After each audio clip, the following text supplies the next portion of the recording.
За тэгэхээр энгийн өгүүлбэрийг яаж орчуулах вэ гэдгийг бид нар баг мэддэг болсон байгаа. Тухайн өгүүлбэрийг уншаад сонсоод хэдэн үгтэй байна. Тэр одоо их олон үгтэй өгүүлбэр чи одоо хэдэн гишүүн болж ийн вэ гэдгийг одоо тодорхойлоод тэгээ одоо 6 гишүүнтэй байх юм бол 16 54 32-оор 5 гишүүнтэй байх юм бол 15 432-оор 4 гишүүнтэй байвал 14 32-оор 3 байвал 132-оор тийм үү 2 гишүүнтэй байвал 12 гэдэг кодоор орчуулна гэдэг үндсэндээ бид энэ зарчмыг бол мэдсэн байгаа. Энэ үгсүүгээ гэвэл ямарваа нэгэн энгийн өгүүлбэрийг орчуулахдаа та нар эхлээд нэг зураас буюу үйл хийснээр заавал орчуулна.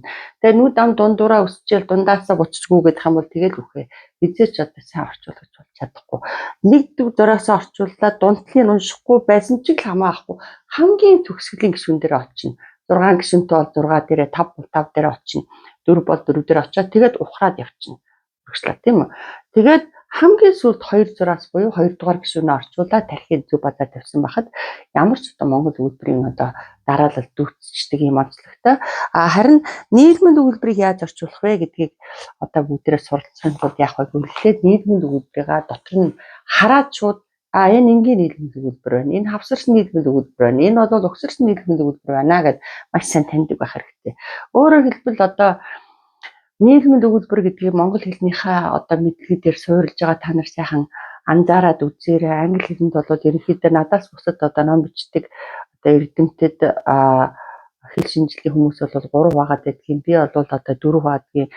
Яагаад гэсэн бэ гэхээр маш их том зориг гаргаж ээж одоо энэ 4-р 3 дахь хувилбар буюу одоо тэр угсарсан нийгмийн өгүүлбэр гэдгийг болоод conjoined sentence гэдгийг бол өөрөө нэр өгж байгаа гэсэн байгаа. Гэхдээ мэдээж тэрийг дураараа ажиллаагүй. Миний номыг шүүмжлүүлдэг одоо хэл шинжлэлийн ухааны доктор профессор одоо энэ Санжаагватай ярилцаж зөвлөгөө авч тэгээ надад маш сайхан урам өгсөн, маш сайн байна гэж хэлсэн. Мөн одоо Монголын одоо синтекс буюу өгүүлбэр зүйн хамгийн том мастер одоо эрдэмтэн болох Пүрэв Очиргоон 4-5 номыг ягштал уншиж судалж монгол хэлтэйгээ харьцуулаад тэр хүнээс зөвлөгөө авч тэр хүнээс бас зөвшөөрөл авч иж би одоо тэр наашаа холбоос цаашаа холбоос тийм үү одоо тэр conjunction connector хоёрыг оноож өгсөн нэрийг бол өөрийнхөө номдоор ашигладаг болсон юм байгаа юм шүү. Тэгэхээр багш нь бол энгийн өгүүлбэр нийгмийн өгүүлбэрийг дотор нь 4 хаадаг гэж ойлгох хэрэгтэй. Тэгэхээр энийг хараад одоо энэ энгийн нийгмийн өгүүлбэр байна. Энэ бол одоо connectorтай угсарсан нийгмийн өгүүлбэр байна. Хавсарсан нийгмийн өгүүлбэрийн холбоосыг conjunction гэдэг наашаа холбоос. Тийм байна гэдэг нь шууд ялгадаг байх хэрэгтэй. Ингийн тулд одоо багш товчхоо яриад өгчээ. Нэгдүгürt нь энгийн нийгмийн өгүүлбэр гэх юм бол хэн ч хэнийгээс захирдаггүй захируулах бус холбоосоор холбогдсон салгаж болдог салгачаар хүн ойлгодог тийм өгүүлбэрүүдийг хэлдэг. Үндсэндээ 4 холбоос л байгаа. Ерөөсөө. За эсрэгцүүлэх юм бол бат гэдэг холбоосоо ашиглаж нэмэн дэлгэрүүлэх юм бол яг уу and гэж байгаа хэлчин. За тэгээд одоо сэлэг гэх юм бол эсвэл гэдэг утгатай either or эсвэл одоо нөгөө ч гэж одоо үгүйсгдэг need nor гэсэн өгүүлбэрүүдийг аваад хэрэгэлсэн бахад энгийн нийгмийн өгүүлбэр болчдөг. Тухайлбал одоо монголоор сэтгэлдээ тэгэхээр эрдэнэ өмнө өглөө 6 цагт боссон. Тэгээд тэрээр өглөөнийхөө цаг гэд ярихад бол энийг бид нар нийлүүлээд гэнж болно шүү дээ. Эрдэнэ got up at 6 o'clock and he had his breakfast. Энэ өгүүлбэрийг салгаж болно. Салгахтай холбоосон шууд хаяна. Эрдэнэ got up at 6 o'clock. Цэг тавилаа. He had his breakfast гэдэг ч юм уу, тийм ээ. За ийм өгүүлбэр байж болно. За тэгээ either come in or go out.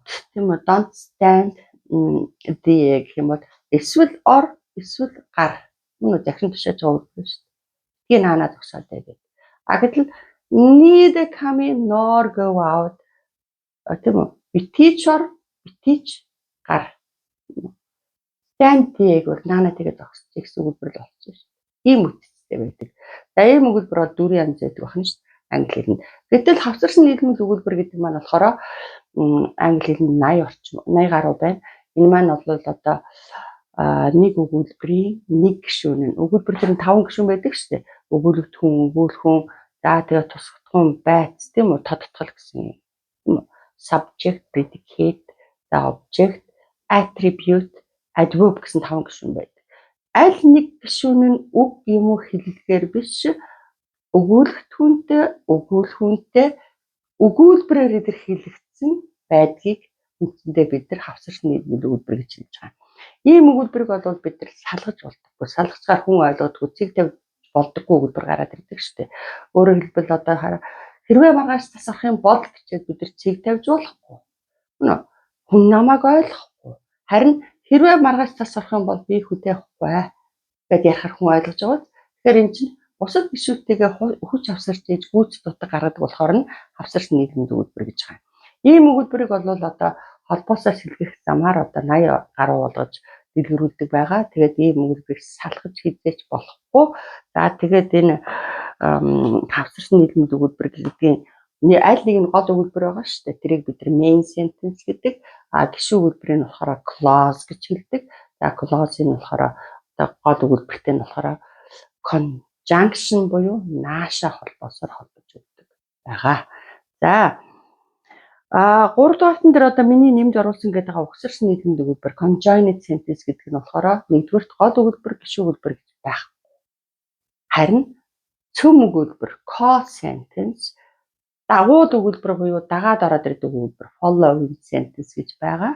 За тэгээ байрлалын хувьд бол цөм өгүүлбэр нь дандаа уртаалдаа байдаг болохоор толгой эргэхгүй орчуулахад маш их амархан. За тэгээд ийм хоёр өгүүлбэрийн чинь хооронд нь connector буюу цаашаа холбоосоор хэлсэн холбоосоор бол холбож өгдөг байгаа. Цэг тэмдгийн хувьд бол punctuation дээр connector уртал заавал цэг тасал 50, ард нь тасал 50. За тэгээд ийм өгүүлбэрийг салгасан ч болдог, нийлүүлсэн ч болдог. Салгацгаар одоо нөгөө connector нь давхар сул үг шиг болцдог учраас өгүүлбэрт гишүүн болохгүйгээр төрүүлж орчуулдаг ийм зүйл болчтой гэдгийг ойлгох хэрэгтэй. Тухайлбал одоо жишээ нь тийм ийм өгүүлбэр байлаа гэж бодъё л да. Чи одоо ээж рүү уцсан чинь дээрээс бөгөөс түүний сэтгэлийн завинчнаа гэдэг өгүүлбэр байхад you had better call your mother now otherwise she will get anxious гэж байна. Тэр энэ өгүүлбэрийг бол бид нар салгаж болно шүү дээ. You had better call your mother. Цэг тавилаа. Одоо connector томоор эхлээд otherwise or else she will get anxious. Энэ ойлгоно. Харин энгийн нийлбэл өгүүлбэр шиг холбоосыг хайчих болохгүй. Энийг ялгаатай.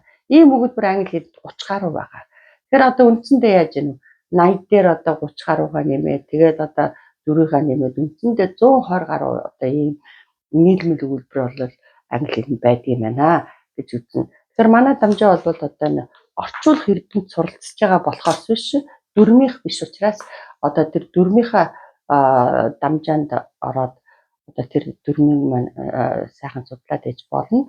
Энэ дээр бол та нар холбоосуудыг зөвхөн шинэ үг шиг зээжлээд явсан байхад хангалттай. Зарим нь хатуу дүрмтэй, зарим нь бол гайгүй байгаа. За ингээд дөрөвдүгээрт нь болохоор холимын нийлмэл өгүүлбэр гэж байдаг. Энэ маань бол одоо нэг өгүүлбэр дотор нэг conjunction ороод ирсэн байлаа гэхэд одоо хоёр conjunction зэрэгцэн оршиж ерөөсө болдоггүй учраас conjunction-тай өгүүлбэрийг заавал connector-оор холбож өгдөг. Тухайлбал миний хамгийн сайн найз Эрдэнэ бол туйлын тусч. Тийм үү? My best friend Эрдэнэ is absolutely helpful. Тэгээ одоо цэг таслал тавьж байгаа. Therefore тийм болохоор гэдэг connector тавьж байгаа. Яагаад so гэдэг conjunction тавьж болохгүй юм бэ? Үр дагавар заадаг тийм үү? Тэгвэл араас нь одоо бид нар conjunction-тай when he is around түүний эргэн тойронд байхад гэдэг бас нэг conjunction-тай өгүүлбэр оруулж ирэх гээд байгаа учраас so when гэж хоёулыг зэрэгцүүлж болдоггүй болохоор conjunction-тай өгүүлбэрийг connector холбож байгаа юм тэр байна шүү дээ. When he is around life is never dull гэж амьдрал хизээч зүнсгэр баргаар байдаггүй маа гэж ингээд нэг өгүүлбэр дотор connector conjunction хоёр орцсон эсвэл одоо and but дээр орцсон байх юм бол энийг бид нар холимын нийлмэл өгүүлбэр гэж хэлж байгаа маа.